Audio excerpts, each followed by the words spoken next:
चलो भाई सब लोग आ जाओ। तो हम लोग व्याकरण अभी डिस्कस कर रहे हैं। तो हिंदी हम लोग पढ़ रहे हैं गौतम जी। जो हिंदी हम लोग पढ़ रहे हैं उसमें हम आपको किसी भी टॉपिक को छोड़ नहीं रहे हैं। उसके पीछे कारण ये है कि हम हिंदी केवल आपको यूपी के लिए ही नहीं पढ़ा रहे हैं। हम ये चाहते हैं कि अगर आप हिंदी जैसे क्लास को कंप्लीट कर रहे हैं तो आप क्या करिए कि भाई जितने भी टॉपिक है, जितना भी सिलेबस, उसको अच्छे से पढ़ जाइए। तो अभी हम लोग क्या किए थे, व्याकरण स्टार्ट किए हैं। और व्याकरण का बहुत सारा वीडियो आपके यूट्यूब चैनल पे है। तो वहां से आप चीजों को जो छूटा है कवर कर सकते हैं। तो व्याकरण जो कि शुरू होता है आपका कहाँ से भाई, तो शुरू होता है हमारा वर्ण, अक्षर और ध्वनि से। कहाँ शुरू होता है? वर्ण, अक्षर और ध्वनि से। तो इन सारे बिंदुओं पे हम लोग चर्चा अभी तक क्या किए हैं, कर लिए हैं। अब इन्हीं वर्ण और स्वर और अक्षर और ध्वनि से हमारा बनता है क्या, शब्द। और इन्हीं शब्दों को जब हम वाक्य में यूज करते हैं तो क्या बन जाता है भाई, पद। जब पद, छोटे पदों की श्रृंखला जब उपवाक्यों में प्रयोग होता है तो क्या हो जाता है, पद बंद हो जाता है। और पद बंद जो होता है वो मिलकर क्या करता है, उपवाक्य का निर्माण करता है। किसका निर्माण करता है? उपवाक्य का। और उपवाक्य से बन जाता है हम लोगों का क्या भाई, वाक्य। तो अभी तक हम लोग इन सारे टॉपिक पे चर्चा कर लिए हैं। हम लोग वर्ण, अक्षर और ध्वनि भी पढ़ लिए हैं। शब्द और शब्द का भेद ये भी पढ़ लिए हैं। पद और पद का भेद, साथ ही पद बंध, वाक्य और उपवाक्य, यानी इन सारे बिंदुओं पे हम लोग चर्चा कर लिए हैं। इसके बाद हम लोगों ने पढ़ा था कल, काल पढ़े थे हम लोग। क्या पढ़े थे? काल, जिसका शाब्दिक अर्थ क्या होता है बेटा, समय। यानी वाक्य की कोई भी क्रिया, वाक्य की कोई भी क्रिया, यानी किसी वाक्य में कोई ऐसा वाक्य लिखा हो, उपवाक्य हो, जिससे कि क्रिया के होने के या क्रिया होने के समय का बोध हो, तो उसे हम लोग क्या कहते हैं, काल कहते हैं। इस काल को हम लोग तीन भागों में विभाजित किए थे। क्या क्या था? वर्तमान काल, भूतकाल और भविष्य काल। हर काल का जो विभाजन था उसको हम लोग भी पढ़े थे। जैसे वर्तमान काल के कुल 6 भेद। इसी तरीके से अगर हम भूतकाल की बात करें तो 6 भेद, और भविष्य काल की बात करें तो 4 भेद। यानी हम इस पे चर्चा कर चुके थे। अब व्याकरण का जो सबसे महत्वपूर्ण चीज है हम लोग उसके बारे में चर्चा करेंगे। और वो है आपका संज्ञा, सर्वनाम, विशेषण, क्रिया, क्रिया विशेषण, संबोधवाच्य और विस्मय बोधक वाक्य। इन सारे बिंदुओं पर एक एक करके हम लोग चर्चा करेंगे, क्योंकि एक लेक्चर में हम केवल एक ही चीज के बारे में डिस्कस करते हैं। तो आज हम लोग जिस टॉपिक पर डिस्कस करेंगे वो है आपका संज्ञा, जिसको इंग्लिश में आप क्या कहते हैं, नाउन कहते हैं। क्या कहते हैं? नाउन। भाषा कोई भी हो, व्याकरण में काफी सिमिलरिटी होती है। भाषा कोई भी हो, लेकिन व्याकरण में लगभग लगभग सबके क्या होता है, सिमिलरिटी होती है, मतलब समानता होता है।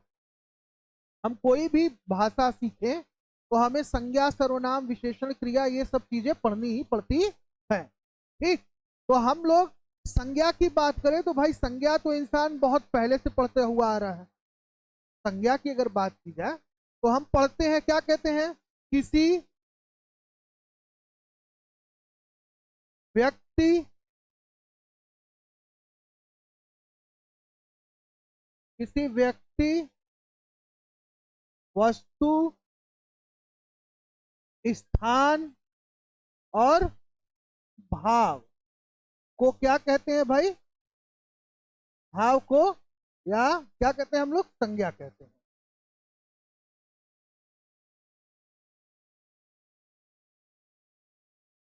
एक सामान्य परिभाषा है क्या, कि भाई किसी व्यक्ति, वस्तु, स्थान, भाव को क्या कहते हैं, संज्ञा कहते हैं। व्यक्ति कोई भी हो सकता है, ABCDEF, कोई भी।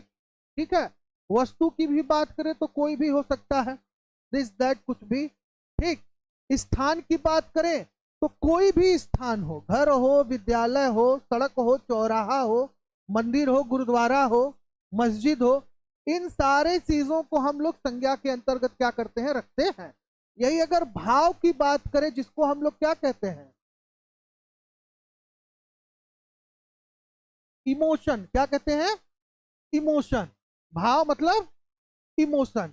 तो इमोशन जो होता है, जैसे हंसना, रोना, गाना, खेलना, कूदना, ठीक है, रो जो है द्वेष, विषाद, घृणा, प्रेम, ये सब आपका क्या होता है, भाव के अंतर्गत आता है। तो इन सारे बिंदुओं पर हम लोग चर्चा करेंगे। संज्ञा क्या होता है, इसके साथ साथ संज्ञा के कितने भेद होते हैं, उसकी पहचान कैसे की जाती है। हालांकि पहले आप काफी पढ़े होंगे, लेकिन आज हम फिर से आपको उसको अच्छे से समझा दे रहे हैं, ठीक है।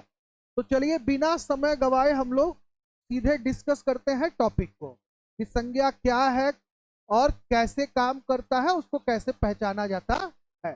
ठीक, एक एक बिंदुओं पर हम लोग क्या करेंगे, चर्चा करेंगे। अभी तक हम आपको संज्ञा का परिभाषा बता दिए हैं, जो कि एक तरीके से क्या है, सबको लगभग क्या है, पता है।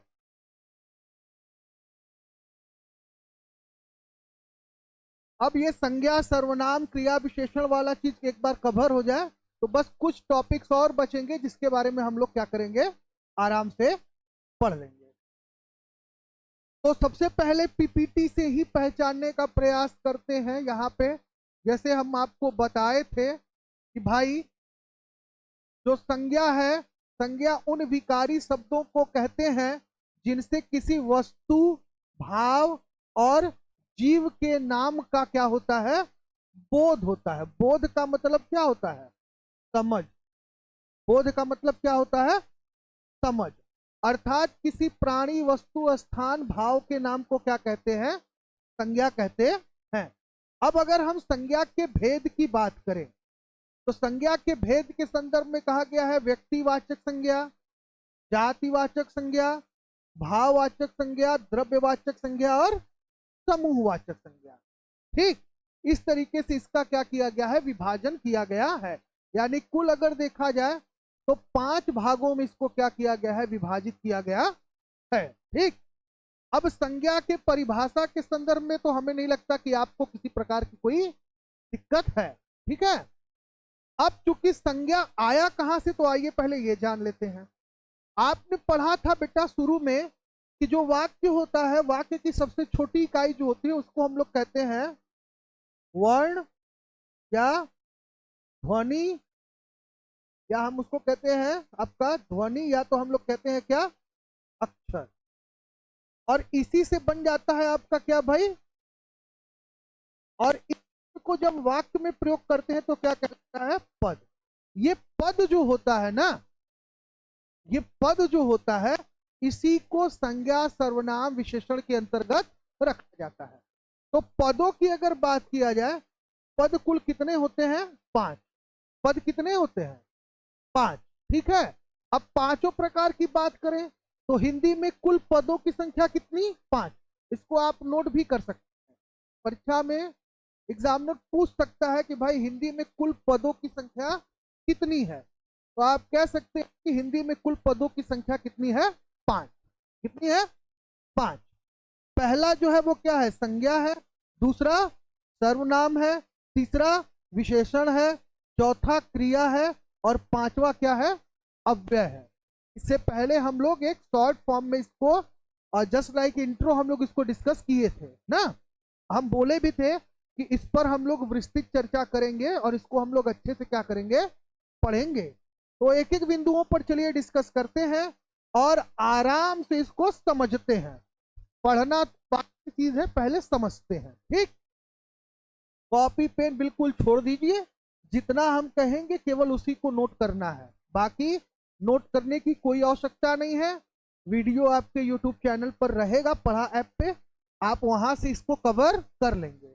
बाकी जो इंपॉर्टेंट है वो तो हमको नोट कराएंगे। ठीक, तो बात करते हैं कि हम संज्ञा और संज्ञा पद के बारे में विस्तार से जानेंगे। जैसे रमेश कल कोलकाता जाएगा।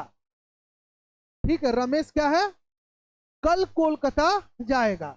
तो ये व्यक्ति है और ये क्या है, स्थान है। यही अगर देखा जाए तो वह पुस्तक पढ़ेगा, तो पुस्तक क्या है? वस्तु है। शेर दौड़ता है, शेर क्या है? एक जाति है। ईमानदारी अच्छी बात है, ईमानदारी क्या है? भाव है। और इसकी ऊंचाई देखो, ये क्या है? माप है। ऊंचाई भी क्या है? एक तरीके का भाव या माप है। तो ये सारी चीजें आपका किसके अंतर्गत आता है? संज्ञा के अंतर्गत आता है। ठीक। अब जैसे कि यहां पे दिया है कि कुछ संज्ञा शब्द प्राणीवाचक भी होते हैं। कुछ संज्ञा शब्द क्या होते हैं? प्राणीवाचक भी होते हैं। जैसे यहां पे दिया है कि प्राणीवाचक शब्द और अप्राणीवाचक शब्द। संज्ञा में ही कुछ प्राणीवाचक और कुछ अप्राणीवाचक शब्दों का भी नाम दिया है। जैसे हम लोग व्यक्ति तो जान गए, वस्तु जान गए, स्थान जान गए, भाव जान गए, इतना तो हमको पता है। लेकिन कुछ ऐसे शब्द भी होते हैं जिनको प्राणीवाचक या अप्राणीवाचक कहा जाता है और उनको भी संज्ञा की कैटेगरी में रखा जाता है। जैसे फॉर एग्जाम्पल बच्चा, भैंस, चिड़िया, आदमी, रमेश, पुस्तक, मकान, रेलगाड़ी, रोटी और पर्वत। तो अप्राणी जो शब्द है वो क्या है? पुस्तक, मकान, रेलगाड़ी, रोटी और पर्वत। प्राणीवाचक जैसे बच्चा, भैंस, चिड़िया, आदमी, रमेश, यानी इसमें जीव हो वो क्या है? प्राणीवाचक। और जो क्या हो? निर्जीव हो, यानी जो सजीव है वो क्या है? प्राणीवाचक संज्ञा है। और जो निर्जीव है उसको अप्राणीवाचक संज्ञा कहते हैं। बिल्कुल एकदम सिंपल वे में हम लोग इसको पहचान सकते हैं। आगे चलते हैं। कुछ शब्दों की गिनती की जा सकती है, कुछ की गिनती नहीं की जा सकती। जैसे हम किसको गिन सकते हैं ना? तो हम आदमी को गिन सकते हैं, पुस्तक को गिन सकते हैं, केला को गिन सकते हैं। इसलिए ये क्या है? गणनीय है, यानी इसको गिना जा सकता है। इसको क्या किया जा सकता है? गिना जा सकता है। पर कुछ ऐसी चीजें हैं जिसको गिना नहीं जा सकता। जैसे दूध गिन सकते हो क्या? माप सकते हैं। हवा माप सकते हैं। प्रेम माप सकते हैं। ये सब क्या है? अगणनीय है, मतलब इनको गिना नहीं जा सकता। तो ये सब भी क्या होता है? संज्ञा के अंतर्गत आता है। ठीक। साथ ही अगर बात किया जाए तो संज्ञा के भेद की बात करते हैं कि संज्ञा के कुल कितने भेद होते हैं। तो मेरे हिसाब से आप संज्ञा अच्छे से समझ गए कि संज्ञा होता क्या है, व्यक्ति कैसे चिन्हित किया जाता है, वस्तु कैसे चिन्हित किया जाता है, स्थान कैसे चिन्हित किया जाता है, भाव कैसे चिन्हित किया। साथ ही सजीव और निर्जीव वाच्य भी आप समझ लिए। गणती और अगणतीय, यानी गणनीय और अगणनीय शब्दों को भी आप जान लिए। अब हम लोग सीधे आते हैं और संज्ञा के भेद के बारे में क्या करते हैं? बात करते हैं। तो चूंकि आपको बता दिया गया है, पहले क्या है? व्यक्तिवाचक, दूसरा क्या है? जातिवाचक। जातिवाचक में दो है, कौन कौन सा भाई? द्रव्य और समूह।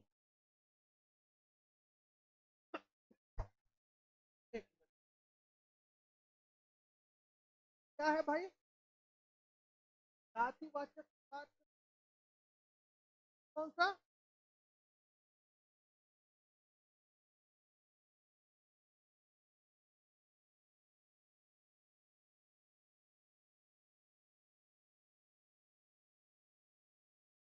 क्या बॉटल लाया?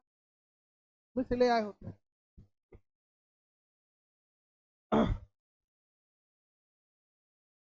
ठीक। अब अगला तीसरा क्या है आपका? भाववाचक। क्या है? भाववाचक। अब एक एक बिंदुओं पे हम लोग कर लेते हैं चर्चा। सबसे पहले हम लोग क्या करेंगे? व्यक्तिवाचक पर क्या करेंगे? डिस्कशन करेंगे। यानी जो व्यक्तिवाचक संज्ञा है उसके बारे में बात होगा, जिसको प्रॉपर नाउन कहते हैं। क्या कहते हैं? प्रॉपर नाउन कहते हैं। अब यहां पे दिया है, जैसे किसी एक व्यक्ति, वस्तु, स्थान आदि का बोध करवाता है, यानी केवल एक ही व्यक्ति की जानकारी हो, एक ही वस्तु की जानकारी हो, और इसके साथ साथ क्या हो? एक ही स्थान की जानकारी हो ना। तो वो आपका क्या है? जैसे भारत में विभिन्न राज्य हैं, तो विभिन्न राज्य किस प्रकार की संज्ञा है? भारत में विभिन्न राज्य हैं, समूहवाचक क्या हो जाएगा, समूहवाचक। लेकिन हम केवल इतना कहें भारत में उत्तर प्रदेश राज्य है, तो क्या हो जाएगा, व्यक्तिवाचक।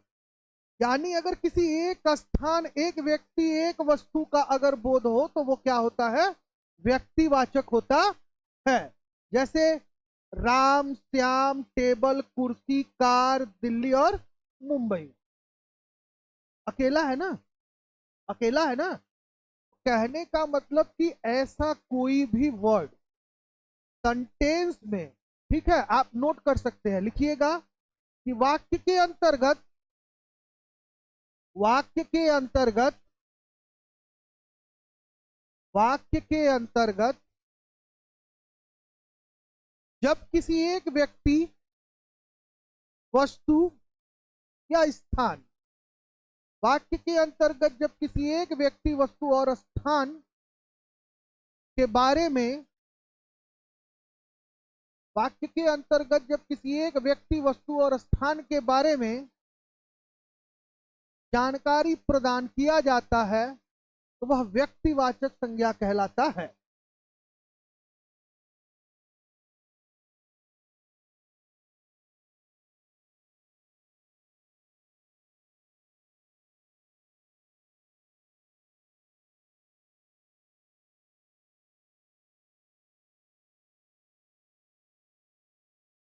ठीक।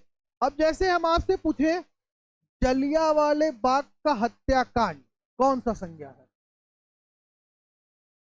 या 1857 की क्रांति कौन सी संज्ञा है, या पानीपत का प्रथम युद्ध कौन सी क्या है, ये कौन सी संज्ञा है, क्या तराइन का प्रथम युद्ध कौन सी संज्ञा है।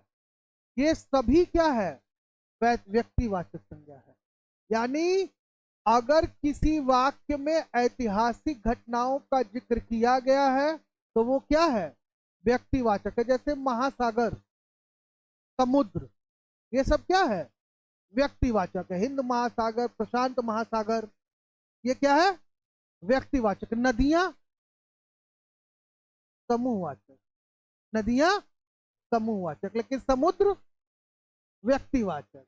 ठीक है, क्या रहेगा, व्यक्तिवाचक। जैसे कि यहाँ पे आपका समझाया गया है, जैसे देखिए यहाँ दिया गया है ना, महासागरों की अगर बात करें तो हिंद महासागर, काला सागर, लाल सागर, ये सब क्या है, व्यक्तिवाचक है। हिमालय हुआ, अल्पस हुआ, सतपुड़ा हुआ, जनवरी, फरवरी, चैत, बैसाख, ये सब क्या है, व्यक्तिवाचक है। 1857 की क्रांति और आचौरी कांड, ये सब क्या है, व्यक्तिवाचक संख्या के अंतर्गत आता है। अब बात करेंगे हम लोग जातिवाचक संज्ञा। किसकी बात करेंगे भाई, जातिवाचक संज्ञा की। अब क्या है कि जो शब्द संज्ञा किसी जाति का बोध करवाता है वो जातिवाचक संज्ञा कहलाता है। जैसे लड़का, लड़की, नदी, पर्वत आदि। ठीक है। जैसे जातिवाचक संज्ञा के दो भेद होते हैं, एक द्रव्यवाचक होता है और दूसरा क्या होता है, समूहवाचक। एक क्या होता है, द्रव्यवाचक, और दूसरा क्या होता है, समूहवाचक। अब हम बात करते हैं सबसे पहले द्रव्यवाचक संज्ञा की। तो अगर हम द्रव्यवाचक की संज्ञा की बात करें, जिसको हम लोग क्या कहते हैं, मैटेरियल नाउन। क्या कहते हैं, मैटेरियल नाउन। जैसे यहाँ पे दिया है गेहूं, चावल, घी, सोना, चांदी, तांबा, ऊन, ये सब, जैसे ये सब क्या है, ये देखिए ये सब जितने हैं वो क्या है, सब के सब क्या है, सब किसमें, किसके अंतर्गत आते हैं, जातिवाचक। किसके अंतर्गत आते हैं, जातिवाचक में किसके अंतर्गत आते हैं, तो द्रव्यवाचक। यानी जातिवाचक के अंतर्गत द्रव्यवाचक के अंतर्गत क्या होते हैं, आते हैं। सोना, चांदी, हीरा, मोती, ये सब क्या है, द्रव्यवाचक के अंतर्गत आता है। अब हम लोग बात करते हैं समूहवाचक संज्ञा की। किसकी बात करते हैं, समूहवाचक संज्ञा या समुच्चयवाचक संज्ञा, जिसको हम लोग क्या कहते हैं, कलेक्टिव नाउन इन हिंदी। ये कह रहा है जिस संज्ञा शब्दों से किसी एक व्यक्ति का बोध न होकर पूरे समूह और समाज का बोध हो, वो क्या होता है, समुदायवाचक संज्ञा होता है। जैसे सेना, पुलिस, पुस्तकालय, दल, समिति, आयोग और परिवार। यानी एक सिंपल वर्ड में कह सकते हैं, ऐसा कोई भी वाक्य जिसमें एक से अधिक, ऐसा कोई भी वाक्य जिसमें एक से अधिक वस्तु या स्थान या व्यक्ति या भाव का वर्णन है, तो वो क्या कहलाएगा? क्या कहलाएगा? समूहवाचक कहलाएगा। ठीक। अब जैसे हम आपसे पूछे घाव, घाव, चोट, दर्द, ये सब किस प्रकार का समूह, किस प्रकार का संज्ञा? सभी के सभी भाववाचक है। सभी के क्या है? भाववाचक है। ठीक है, आगे चलेंगे, अभी हम लोग इसको पढ़ेंगे। अब समूहवाचक तो समझ में आ ही गया, एक से अधिक हो। अब आगे चलते हैं हम लोग अब्स्ट्रैक्ट नाउन यानी भाववाचक को पढ़ते हैं हम लोग। अब जिस संज्ञा से पदार्थों की अवस्था, गुण, दोष, धर्म, दशा आदि का बोध हो वो भाववाचक है। जैसे बुढ़ापा, मिठास, क्रोध, हर्ष, यौवन, बालपन और मोटापा, ये सब क्या है? भाव है। क्या है? भाव। यानी ऐसा कोई भी वाक्य, ऐसा कोई भी शब्द जिससे किसी प्रकार का भाव हो। नाचना क्या है? भाव है। गाना क्या है? भाव है। हंसना क्या है? भाव है। कूदना क्या है? भाव है। भाव का सब खेल यहाँ पर, भाव से दुनिया आ रही है। भाव का सब खेल यहाँ पर, भाव से दुनिया, तो सब क्या है? भाव। अब यहाँ पे जैसे बुढ़ापा है, मिठास है, क्रोध है, हर्ष है, यौवन, बालपन और मोटापा, इन सभी से क्या होता है? किसी भाव का बोध हो रहा है। ठीक। अब बात करते हैं स्वतंत्र भाववाचक संज्ञा क्या होता है। तो जैसे रोग, प्रेम, प्यार, स्नेह, दुलार, संसार, भय और क्रोध। एक चीज है, इसको बहुत याद रखिएगा, ये कई बार परीक्षा में पूछा। संसार, माया, मोह, ये सब क्या है? भाव है। सब क्या है? भाव है। ठीक है, ये सारा चीज क्या है? भाव है। कई बार परीक्षा में ये पूछता है, लोग वहां पे क्या मार के चले आते हैं? व्यक्ति या जाति मार के चले आते हैं। तो ये क्या है? एक तरीके का भाव है। अब क्रियार्थक, आपका क्रियार्थक संज्ञा है, जो कि कभी कभी क्या करता है, एग्जाम में पूछ लेता है। जैसे किसी वाक्य के आरंभ में कर्ता के रूप में कोई क्रिया है, तब उस क्रिया को क्या कहते हैं? क्रियार्थक संज्ञा कहते हैं। जैसे घूमना, टहलना, पढ़ना। ठीक है, आपसे पूछा जाए घूमना किस प्रकार की संज्ञा है, इससे पहले पता था? घूमना किस प्रकार की संज्ञा है? क्रियार्थक। टहलना क्रियार्थक, और पढ़ना क्रियार्थक ना, गाना क्रियार्थक। ठीक, ये सब क्या हो जाएगा? यानी ऐसा कोई भी शब्द जिससे क्या हो, कर्ता के रूप में कोई क्रिया हो, कर्ता के रूप में कोई क्रिया हो, यानी कुछ ऐसा व्यक्ति, कोई ऐसा व्यक्ति हो जिससे कि उसके कुछ करने का क्या हो, बोध होता हो। तो जैसे टहलना, पढ़ना, ये सब क्या है? आपका क्रियार्थक संज्ञा कहलाता है। ठीक। अब संज्ञा के कुछ नियम भी होते हैं जो कुछ जगहों पे क्या होते हैं, अप्लाई होते हैं। जैसे ओकारांत और एकारांत। ठीक है, ओकारांत और एकारांत में क्या होता है, पहले इसको भी हम लोग यहाँ पे जान लेते हैं। तो नियम एक कहता है कि यदि कोई क्रियावाचक शब्द वाक्य के शुरुआत में ओकारांत बनकर आए, तब वह ओकारांत शब्द हमेशा क्या होता है? जातिवाचक संज्ञा होता है। जैसे तोतों को मत जगाओ,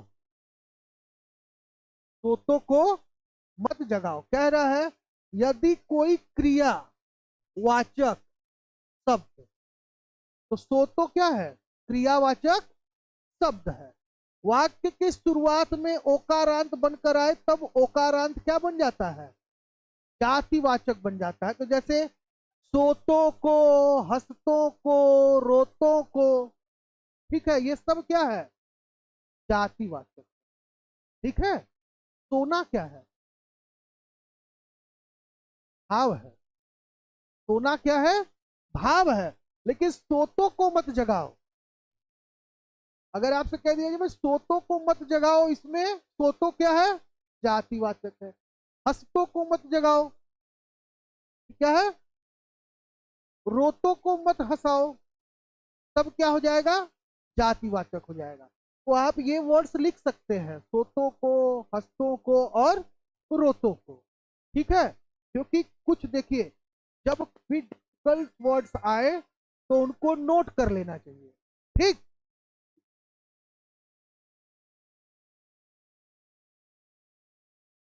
तोतों को मत जगाओ, हंसतों को मत जगाओ, रोतों को मत जगाओ। आगे चलते हैं और नियम 2 पढ़ते हैं, अकारांत और ओकारांत में क्या होता है। तो यहां कह रहा है नियम 2 कि जातिवाचक संज्ञा का कोई शब्द यदि वाक्य प्रयोग में व्यक्ति विशेष प्रयोग को दर्शाता हो तब वह वाक्य व्यक्तिवाचक हो जाता है। नेताजी, सरदार, मोदी और गांधी या बापू। ठीक है, अब यहां पे कह रहा है नेताजी ने जय हिंद का नारा दिया, तो यहाँ पे क्या हो जाएगा? जातिवाचक। सरदार को लौह पुरुष भी कहा जाता है, तो सरदार क्या हो जाएगा? जातिवाचक, एक तरह के व्यक्तिवाचक ना। मोदी क्या हो जाएगा? व्यक्तिवाचक। गांधी या बापू क्या हो जाएंगे? व्यक्तिवाचक। नियम 3 क्या कह रहा है, इसको भी देख लेते हैं। नियम 3 कह रहा है कि व्यक्तिवाचक संज्ञा और भाववाचक संज्ञा हमेशा एक वचन होते हैं, इनको बहुवचन बनाने के लिए ओकारांत और एकारांत का प्रयोग किया जाता है और यह बहुवचन बनने के साथ जातिवाचक संज्ञा हो जाते हैं। जैसे भीषण और विष्णु। भीषण क्या है? व्यक्तिवाचक। जयचंद क्या है? व्यक्तिवाचक। प्रार्थना क्या है? व्यक्तिवाचक। अब इसको हम बहुवचन में अगर बदल दें, कोई भी शब्द अगर बहुवचन में बदल जाए तो वो क्या हो जाएगा? जातिवाचक। ठीक है, क्या हो जाएगा? जातिवाचक। जैसे भीषण से विष्णु, जयचंद से जयचंदो, प्रार्थना से प्रार्थनाएं। बहुवचन बना ना। तो जब क्या हो? सिंगल वर्ड्स जब क्या हो? डबल वर्ड्स या बहुवचन, एक वचन जब बहुवचन में परिवर्तित हो जाए तो वहां पे हम लोग क्या करते हैं? जातिवाचक संज्ञा का प्रयोग करते हैं। आइए चौथे नियम को देखते हैं, यही मेन पढ़ना है, बाकी तो संज्ञा आप जानते हैं। हाँ, यदि कोई विशेषण शब्द अकारांत हो तो वह ओकारांत बनते हुए जातिवाचक संज्ञा का रूप ले ले, जैसा छोटा और छोटो, बड़ा या बड़ो। तो छोटा क्या है? व्यक्तिवाचक। बड़ा क्या है? व्यक्तिवाचक। बड़ों और छोटों, ये क्या हो जाएगा? जातिवाचक। क्या हो जाएगा? जातिवाचक। दोनों में अंतर समझ में आ रहा है ना? एक वचन है और बहुवचन है। आइए नियम 5 को देखते हैं, इसके बाद बस थोड़ा सा बचा हुआ है। और नियम 5 क्या कह रहा है? व्यक्तिवाचक संज्ञा का यदि कोई शब्द वाक्य प्रयोग में अपने समानता को दर्शाए तब वह वाक्य में जातिवाचक संज्ञा बन जाता है।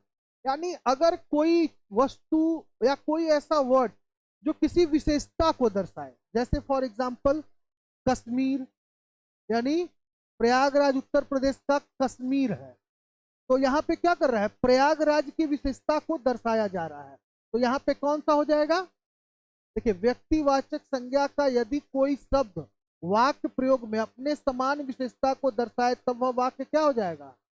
जातिवाचक बन जाएगा। हाँ, जैसे क्या है? प्रयागराज उत्तर प्रदेश का कश्मीर है, यानी इसकी विशेषता को बताया जा रहा है, तो क्या है? जातिवाचक है। ऐसे ही अगर कहा जाए कालिदास भारत के शेक्सपियर हैं, उनकी विशेषता बताई जा रही है ना, तो विशेषता बताने वाले शब्द हमेशा जातिवाचक रहे। विशेषता बताने वाले शब्द हमेशा क्या होंगे? जातिवाचक होंगे। जैसे महात्मा बुद्ध सत्य के प्रेमी थे, तो क्या हो जाएगा? यहां विशेषता है ना, क्या हो जाएगा? पाकिस्तान एक आतंकवादी देश है, क्या हो जाएगा? हाँ, जाति। अब यहाँ पे सीता और सावित्री, गंगा और लक्ष्मी, सब कुछ क्या है भाई? जातिवाचक है। अब बात करते हैं संज्ञा की पहचान। प्राणीवाचक आपको पता ही है, और प्राणीवाचक के बारे में चर्चा पहले हो चुका है। गणतीय पता ही है और अगणतीय पता ही है, इसके बारे में पहले ही हम लोग क्या किए हैं? चर्चा कर लिए हैं। ठीक है, अब यौवन, पुरुषत्व, नारीत्व, ये सब तो आपको पता ही है, भाववाचक है। पशुत्व, मित्रता, बालकपन, बचपन ना, ये सभी क्या है आपका भाववाचक है। सर्वनाम कर रहा है अहंकार, अपनत्व, निजत्व, सर्वस्व, स्वत्व, ममत्व, ममता और परायण। ये सब मुझे लगता है पहचानने में आपको दिक्कत नहीं होगा। ऐसे ही मिठास, मिठाई, अच्छाई, चातुर, सुंदरता, वीरता, निर्बलता, मधुरता, प्रवीणता, सफलता, दुर्बलता, सुंदरता, छुटपन, बड़पन, ये सब क्या है, सब भाव है। खोज, चाल, चलन, घटाव, ये सब क्या है, भाव है। ठीक। घेरा, रंगत, सिलाई, पूजन, सब कुछ भाव है। निकटता, सबासी, शीघ्रता और सामीप्य, वाहवाही और धिक्कार, ये सब क्या है भाई, भाव है। ठीक है ना। अब संज्ञा का पद परिचय देते समय वाक्य में आए प्रत्येक शब्दों को अलग करके उसका परिचय बताना चाहिए। इससे संज्ञा का लिंग वचन कारक भी बनता या बनता है। तो जैसे राम ने रावण को बाण से मारा, क्या दिया है, राम ने रावण को बाण से मारा। राम क्या है, संज्ञा है। किस प्रकार का संज्ञा है, क्या है, क्या है और क्या है, कर्ता कारक। सही है ना। रावण क्या है, संज्ञा, व्यक्तिवाचक, पुल्लिंग, एक वचन और कर्म कारक। बाण क्या है, संज्ञा, व्यक्तिवाचक, पुल्लिंग, एक वचन और करण कारक। तो कर्ता है, कर्म है और करण है, यानी तीन चीज। कर्ता, साथ, ने, को, करण, से। तो राम ने रावण को, समझ में आ गया, आ गया ना। चलिए अब लिंग थोड़ा सा देख लेते हैं हम लोग, जेंडर को थोड़ा सा डिस्कस कर लेते हैं यहाँ पे।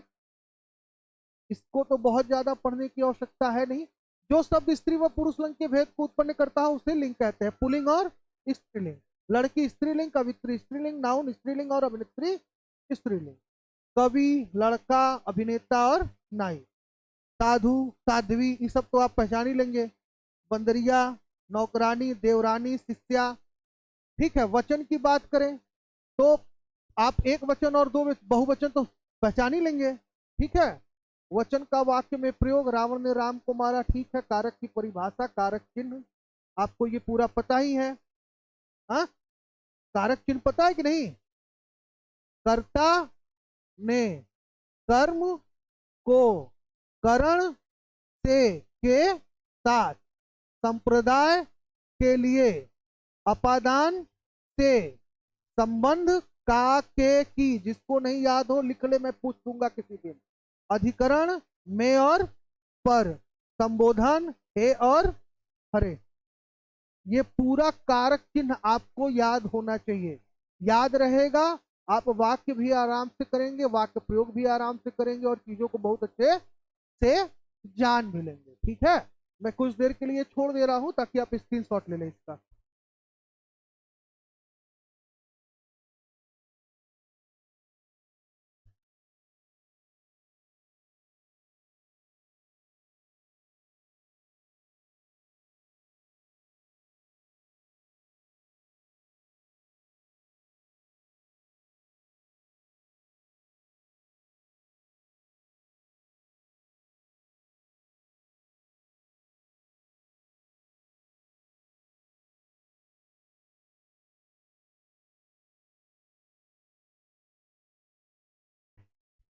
चलिए इसको एक बार देख लीजिएगा। ठीक है। अब यही संज्ञा से और संज्ञा में अक्सर पूछे जाने वाले प्रश्न, तो मुझे लगता है आप तो लगभग सब बता ही देंगे। संज्ञा किसे कहते हैं, व्यक्ति किसे कहते हैं, जातिवाचक संज्ञा क्या है, भाववाचक क्या है, स्वतंत्र भाववाचक संज्ञा, समूहवाचक। तो लगभग लगभग आप क्या किए हैं, पूरे संज्ञा को समझ लिए हैं। तो आज के टॉपिक में हमारा जो संज्ञा था मेरे हिसाब से क्लियर हो गया। बस कुछ ही चीजों पर फोकस करना है। ठीक। हालांकि संज्ञा आप बहुत पहले से पढ़ रहे हैं, संज्ञा के बारे में आप पहले से जानते हैं।